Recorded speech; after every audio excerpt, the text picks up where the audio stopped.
Oi todo mundo, vamos hoje finalizar o que a gente viu ontem acerca do William Stanley Jevons, que é, como nós comentamos aqui, um dos primeiros autores marginalistas modernos que vieram a dar origem à microeconomia tal como a gente conhece hoje, né? Então a gente está vendo esse livro, mas evidentemente não apenas com a ideia de que olhar o que ele contribuiu para micro, porque isso a gente não precisaria simplesmente lê-lo para saber o que ficou no Varia, né?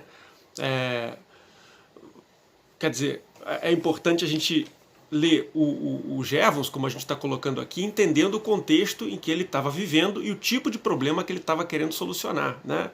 E a partir daí entender como que ele via a economia e o papel da economia pura dentro da teoria dele, como a gente está tentando mostrar aqui, né? Então, no nosso último encontro, o que a gente falou? A gente sugeriu, a gente leu basicamente o prefácio da segunda edição, de 1879, e começamos o capítulo 1 do livro, a introdução, né, do livro de 1871, que chama Teoria da Economia Política. Então, nesse início, o prefácio da segunda edição, a gente tentou mostrar como o Jevons tentava contar uma HPE, uma História do Pensamento Econômico, que enfatizasse o lado matemático da economia e que estaria, portanto, além de qualquer nacionalidade específica. Ele começa com os italianos, depois vai para os escoceses, para os ingleses, para os franceses, para os alemães e mostra, olha, todos tinham teorias diferentes, o que é justo, porque a gente sabe do problema da especificidade histórica, portanto, cada nação produz uma teoria econômica que, em parte, é específica à região em que é produzida, mas, sob essas diferenças nacionais, tem um fundo comum que é a ideia de que a economia poderia ser uma ciência matemática, né? E aí nós comentamos que essa ciência matemática estaria baseada numa teoria dos prazeres e dores, que isso forma o capítulo 2 do livro, e que vai conformar prazeres e dores uma teoria geral da utilidade, que é o capítulo 3. Nós vamos comentar isso rapidamente hoje. Mas, no entanto, quer dizer, essa teoria dos prazeres e dores e teoria da utilidade não pode ser vista de uma maneira a ser aplicada diretamente na prática, né? O exemplo que a gente deu ontem foi dos cavalos. Eu sugiro que vocês vejam os cavalos na França na guerra, né? Que normalmente eles são usados para equitação, mas sob situação de escassez brutal de comida, você acaba comendo carne de cavalo. Então você tem uma mudança de utilidade aí devido às circunstâncias. Ou seja, mais uma vez aí, embora a teoria da utilidade almeje ser geral e universal, as circunstâncias continuam sendo vitais, centrais para que a gente entenda como que a gente pode aplicar a teoria sem cometer aquilo que o Schumpeter chamou de vício ricardiano e que o professor Antônio Maria da Silveira, como a gente já leu aqui, tentou chamar de a indeterminação de Sênior. Quer dizer, o fato de a gente, de um nível puro, dizer que as pessoas se movem por prazeres e dores não significa dizer que a gente aplique isso diretamente na prática. Tem que fazer toda uma mediação que o Jevons sugere, passa por 4 subdisciplinas ou subdivisões, como ele coloca da economia. Ele coloca isso tanto no prefácio e um pouco com menos precisão no capítulo 1. Né? É basicamente o que seria, né? Uma ciência fiscal, que nos diga, por exemplo, de como deve ser a atuação do Estado em termos de receitas e gastos, né? Uma ciência descritiva, que ele chama, né? Que seria basicamente uma estatística, uma sociologia econômica, para que nos mostre como que as formas em que a utilidade, os prazeres e os desprazeres, as dores, ganham em diferentes culturas, em diferentes épocas, na evolução deles, né? E uma arte das finanças e da administração, quer dizer, como que a economia deve ser de fato aplicada na prática. Então são 4 subdivisões que devem ser usadas para que a gente não cometa o vício ricardiano, não saia diretamente de uma teoria abstrata, como é o caso da teoria da utilidade, e passe para contextos específicos de uma vez. Então essa é a sugestão do Jevons, que ele coloca aí no seu prefácio à segunda edição do livro, né, em 1879. Então, hoje o que nós vamos colocar assim mais concretamente, e a gente vai fazer isso com todos os marginalistas, depois com o Menger também e com o Walras por fim, vai ser a característica principal, da teoria dele, nesse livro de 1871. 2, a contribuição principal que ele dá à teoria econômica, né, e como é que a gente vai olhar isso e transmitir isso depois para o Varian. 3, né, como que ele tenta fazer a ponte entre essa teoria pura, né, e a prática concreta, né, o terceiro fator aí de importância.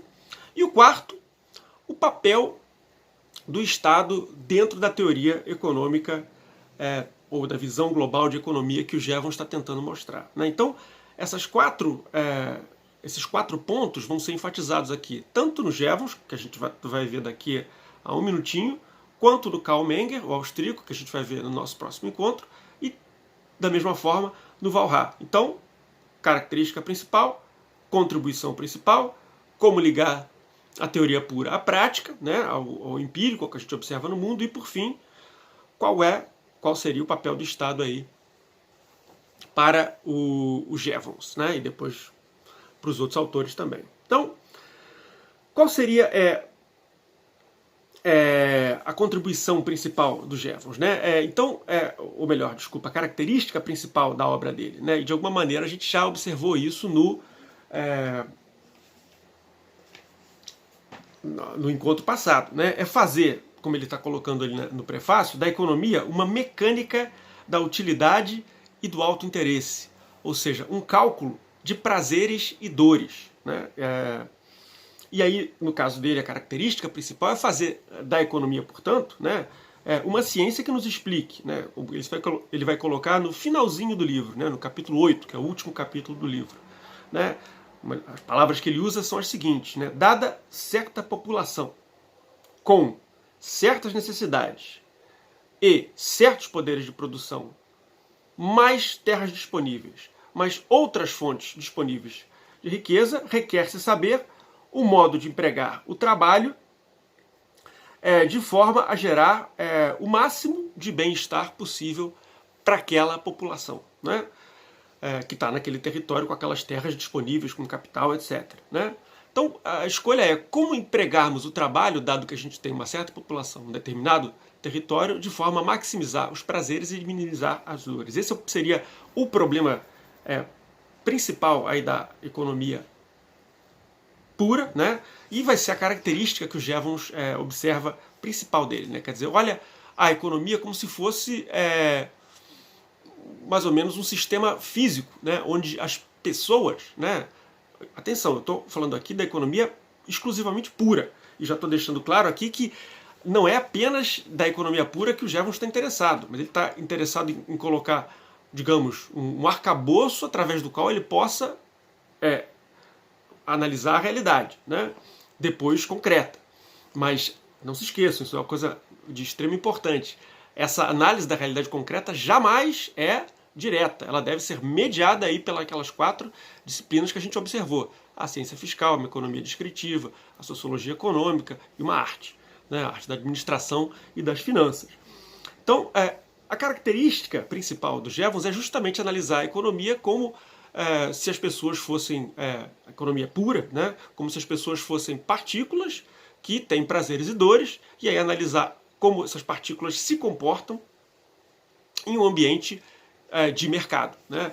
Mercado aí que a gente pode imaginar, hoje em dia, na teoria, a gente chamaria de perfeitamente competitivo, né? Um mercado onde, portanto, as pessoas têm completa informação sobre o que os outros fazem, completa informação sobre os bens, completa informação sobre as suas próprias preferências e desejos, né? E a partir daí fazer os cálculos necessários para a gente descobrir como que as pessoas fazem os seus trade-offs, né? Seja entre um bem e outro, seja entre trabalho e lazer, seja aplicar seus recursos agora ou no futuro, certo? Todos esses trade-offs, portanto, vão ter por fundo uma teoria que nos diz como que eu posso maximizar meu prazer e minimizar a minha dor, né? Esse tipo de teoria, evidentemente, é uma teoria bastante antiga, ela já vigora aí desde o tempo, a gente pode lembrar dos epicuristas, né? Epicuro aí, o grande sábio da antiguidade, já tinha uma certa uma teoria que tem que se, vamos colocar dessa forma, né? Que ela tem um harmônico, né? Se a gente fala isso para um epicurista, ele vai perceber, opa, alguma coisa já foi falada nesse sentido, né? Quer dizer, eu estou colocando essa ideia de harmônico justamente para dizer que não tem uma influência direta, nem se trata de dizer que os epicuristas diretamente influenciaram Jevons. Inclusive, assim, de cabeça eu não posso nem afirmar que o Jevons cita Epicuro, alguma coisa do gênero, mas certamente tem uma ressonância aí entre essas duas abordagens. Portanto, é uma abordagem antiga já, na verdade, né? E a característica principal do Jevons, né? A contribuição que ele dá, principal dele, né? A gente está falando do segundo ponto, portanto, é formalizar a teoria econômica, né? Como uma teoria mecânica, né? Como se a economia fosse um sistema que pudesse ser isolado, fechado, e que funciona basicamente, isso está no finalzinho do capítulo 1, sugiro que vocês tenham dado uma lida nisso. A última seção do capítulo 1 chama-se As Relações entre Economia e Ética. E aí o Jevons vai nos colocar o seguinte: a teoria que eu estou propondo neste livro, ela funciona para que ele chama de prazeres inferiores. Ou seja, basicamente é comer, se vestir, se proteger do frio e se proteger dos ataques externos via ter uma casa, por exemplo, né? Então é basicamente aquilo que a gente chama de casa, comida e roupa lavada, né? A teoria funciona nesse nível, ela não funciona nada muito além disso para aquilo que o Jevons vai chamar de prazeres superiores, né? A arte, a filosofia, a estética, coisas do gênero, né?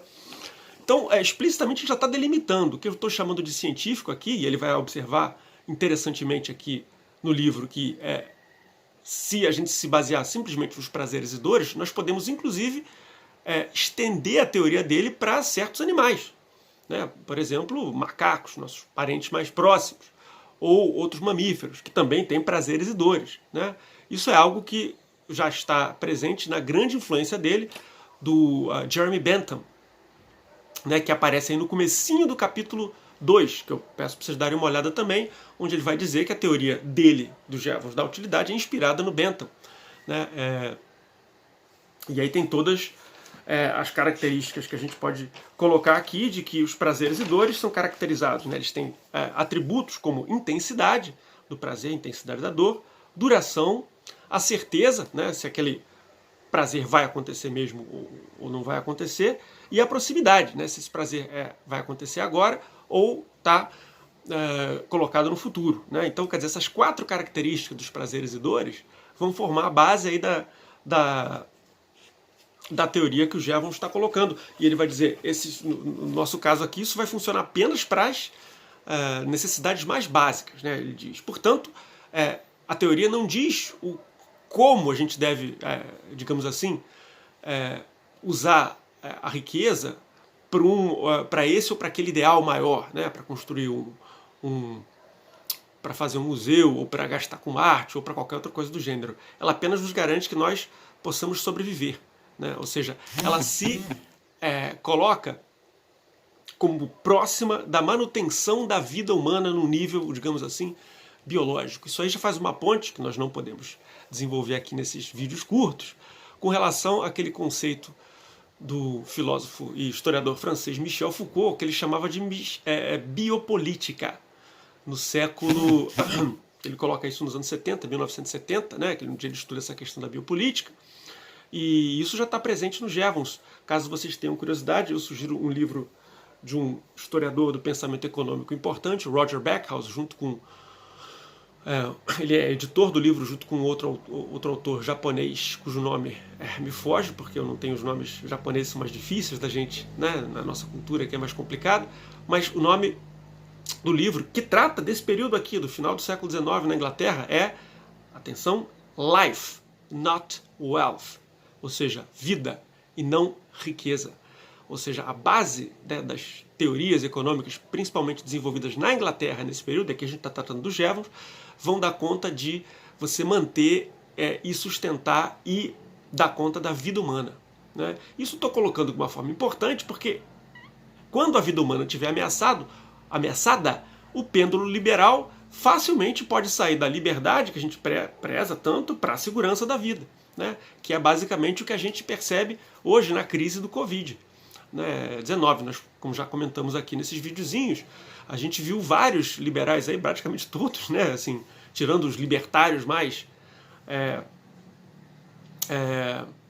assim, radicais, todos eles vão dizer, não, obviamente o Estado tem um papel para cumprir aqui, porque ele deve, antes de tudo, manter a vida humana a salvo, né, em circunstâncias como, por exemplo, uma pandemia, ou numa guerra, ou em outra crise climática, qualquer coisa do gênero, certo? Então isso é uma coisa importante a se perceber quando a gente trata de aplicar a teoria na prática, né?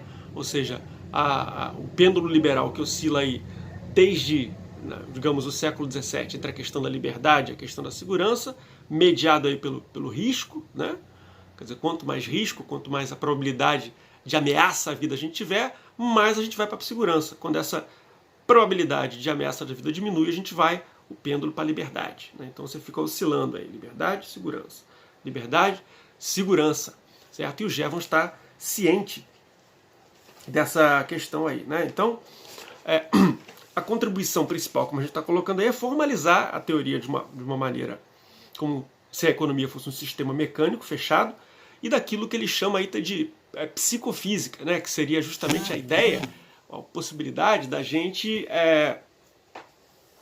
mensurar, assim, não diretamente, porque a gente não tem os equipamentos. Eu vou colocar basicamente aqui que um autor contemporâneo do Jevons, né, chamado Francis Isidro Edgeworth, que vocês devem conhecer em micro pela caixa de Edgeworth, sugeriu a criação de um aparelho chamado hedonímetro, que a gente pode traduzir em português para prazerômetro, justamente para ser capaz de medir prazeres e dores eventuais, né? Não vamos entrar muito nisso, mas essa ideia de que prazeres e dores são, em princípio, em algum dia mensuráveis, é importante. É importante também porque é através dos prazeres e dores que a gente vai poder igualar aquela relação entre utilidades marginais de dois bens e os preços, né? Os preços, como a gente sabe, são dados empíricos que nós observamos nos mercados, preços e quantidades, né? O que o Jevons está pressupondo é que esses preços e quantidades podem ser igualados, melhor dizendo, à relação entre as utilidades e marginais dos dois bens que a gente está comparando, né? Quer dizer, digamos, a relação entre a utilidade marginal de uma maçã sobre a utilidade marginal de uma banana vai nos dar, por exemplo, uma relação que a gente observa. As utilidades a gente não consegue observar diretamente prazeres e dores.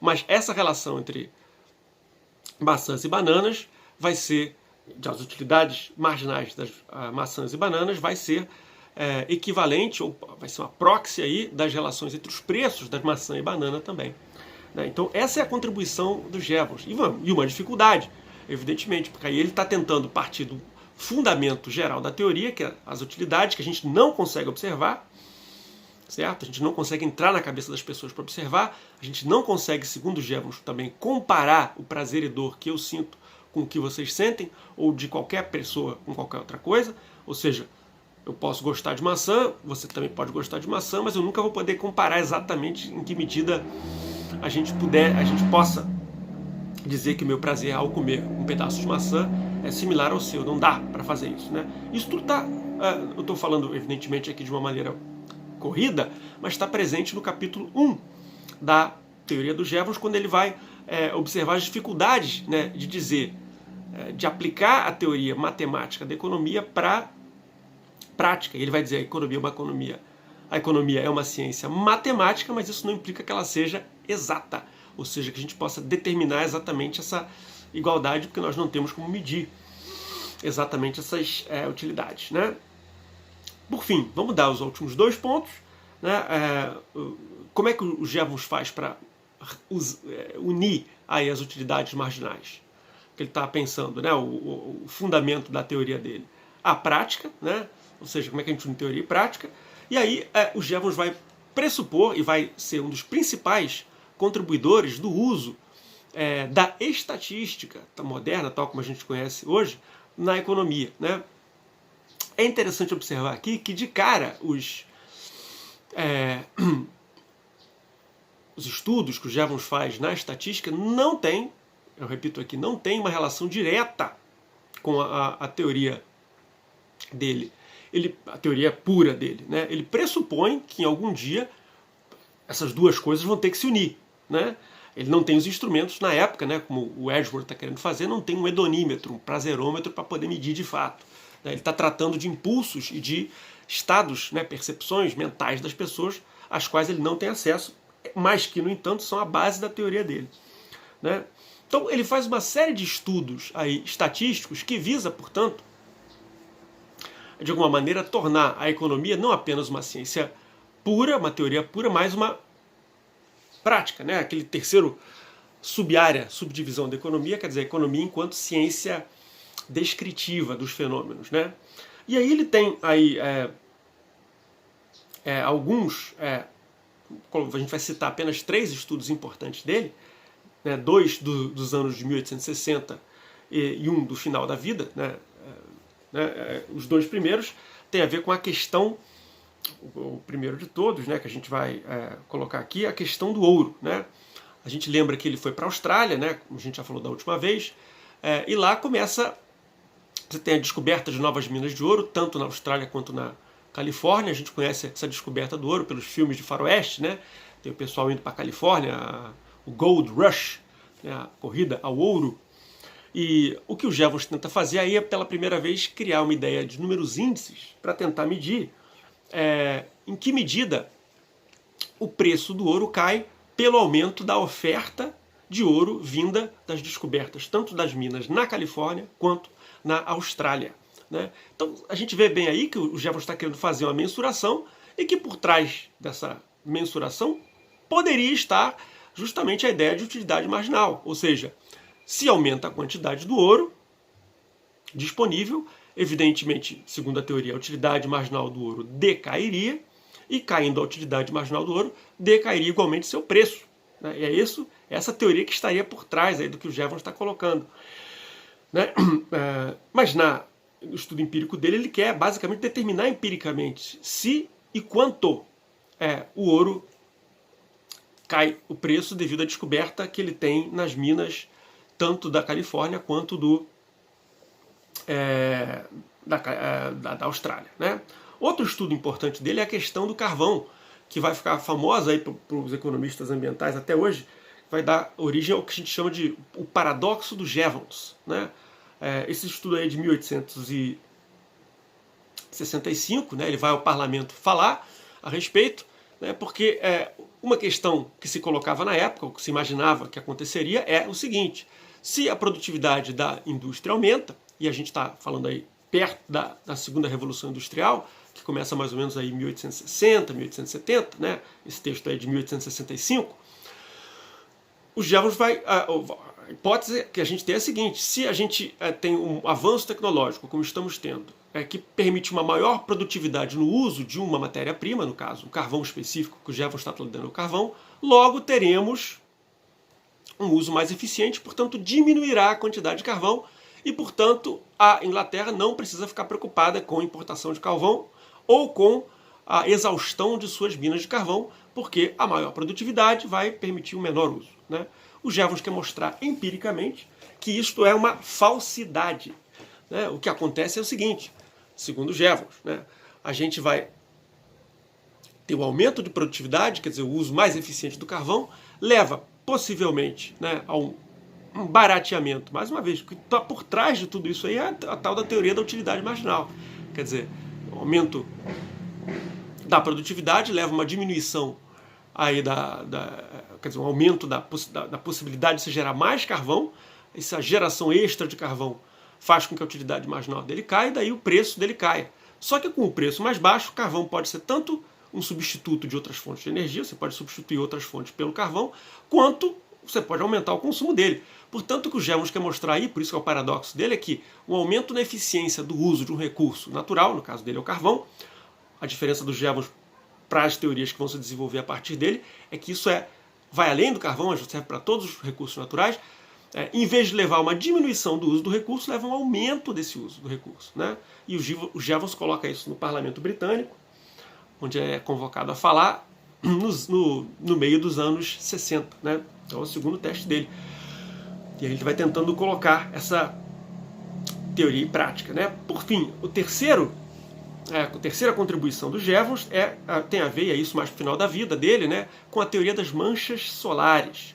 A teoria das manchas solares é uma teoria que na época não foi muito levada em conta, mas é uma teoria importante porque começa-se aí a tentar fazer um estudo digamos, econométrico dos fenômenos econômicos, né, para tentar entender como os ciclos econômicos se dão. E mais uma vez a gente sabe que, de uma forma muito importante, o final do século XIX a gente vai ter a chamada longa depressão, onde a gente vai ter uma série de ciclos acontecendo na economia. Então é importante aí, o Jevons trabalha nesses ciclos em 1875 e 1882, quando ele morre, falece, né, afogado, ele morre afogado. Então, nesses últimos 7 anos de vida, ele trabalha com essa teoria dos ciclos, que já estão vigorando aí na economia, né? Só para a gente lembrar, naquela outra aula a gente falou que a longa depressão vai de 1873 a 1890, mais ou menos. Então, esse período todo aí de alguns anos, né, vai ser o período onde o Jevons vai estar escrevendo.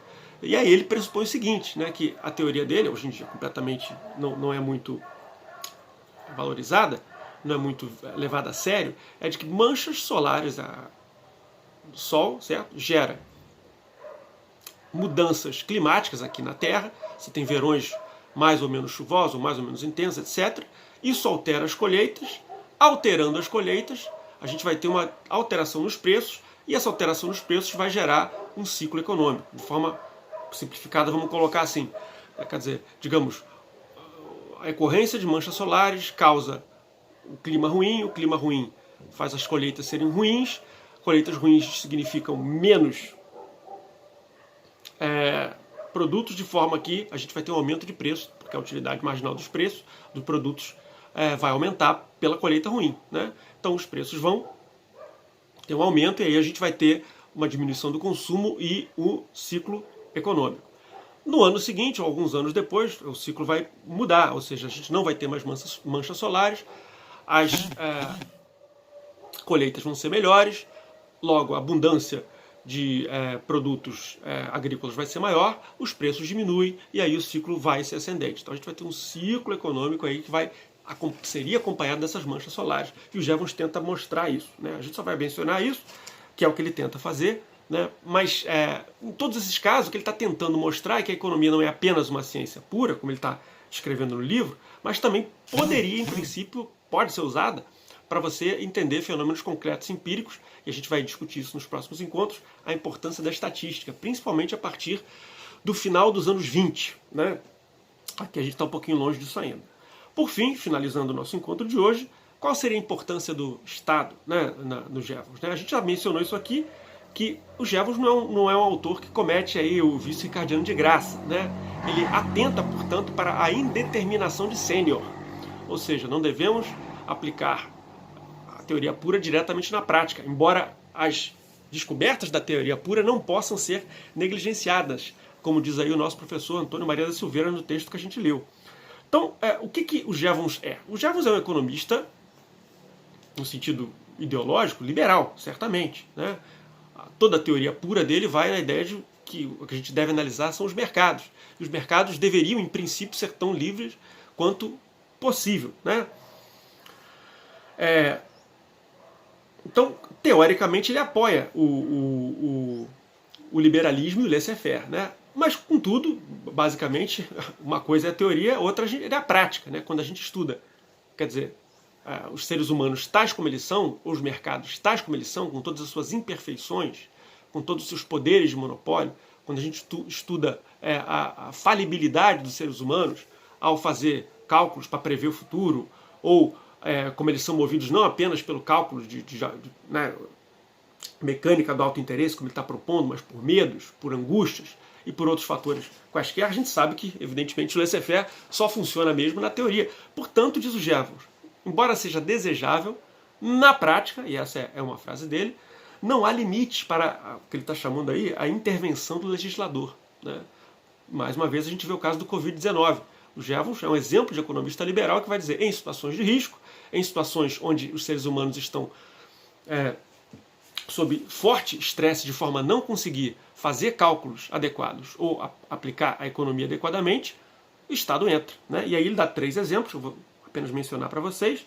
Ele acha que, por exemplo, ferrovias na Rússia, né, deveriam ser estatizadas, porque a Rússia, sendo um país muito grande, não teria como fazer ou juntar recursos para fazer, não apenas um país muito grande, mas com uma população esparsa, que é o mesmo caso da Austrália, inclusive, onde o Jevons morou nos anos 60, 1860, você não tem como ligar o país todo um custo muito alto dada a população que você tem, né? Então o Estado teria que fazer. Não é o caso da Inglaterra, por exemplo. Olha aí a questão da especificidade, né? Diz assim, será que somos privatistas ou somos estatistas, né? Vai dizer. Não tem uma forma geral, diz o Jevons.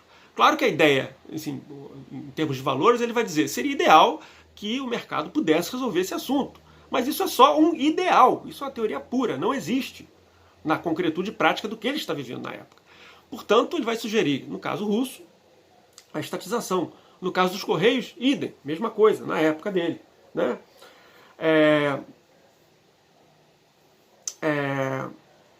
Então você tem essas variações que são dependentes aí do contexto específico deles, né? Mais uma vez, e os últimos 2 livros que ele lança aí com relação, no final, a gente vai terminar por aqui hoje, tem a ver com a relação aí também da influência do governo no mercado de trabalho, né? Os 2 livros chama, vou traduzir em português, não tem versão que eu saiba, mas o Estado em relação ao trabalho, e o segundo livro, Métodos de Reforma Social. Nesses 2 livros aí, ele vai tentar dar conta aí dos problemas que surgem da atrito entre classes, né, entre capital e trabalho, no mercado de trabalho, né? E aí ele vai sugerir modos de você atenuar esse atrito de forma que o mercado possa funcionar de uma maneira adequada. Quais são os deveres e quais são as obrigações do capital frente ao trabalho e vice-versa, né? Como cada um deles pode se proteger em situações de risco, né? Então ele tenta aí mostrar na prática como aquilo funciona, e não apenas teoricamente dizer vamos privatizar tudo, vamos deixar o mercado funcionar completamente. Para o Jevons não se trata disso, né? E nesses últimos 2 livros ele menciona essa questão. Certo? Não dá para a gente trabalhar muito mais esse assunto, embora ele seja muito interessante, porque está mostrando justamente, né, que esses pensadores mais sofisticados, eles não tratam simplesmente um laissez-faire puro e resolve tudo, né? Eles trabalham muito com a questão de não cometer o vício ricardiano, levar em conta a indeterminação de Sênior, olhar que a teoria pura deve passar por mediações até chegar à realidade concreta e específica de cada país. Ou seja, devemos ter cuidado de passar do universal para o particular, né? Então, vou terminar aqui o caso do Jevons, a gente volta depois falando do mais um marginalista e aí mais um contenedor aí da batalha do método, o Karl Menger, né, o pai fundador da escola austríaca, que a gente vai comentar no nosso próximo encontro. Tchau, tchau para vocês.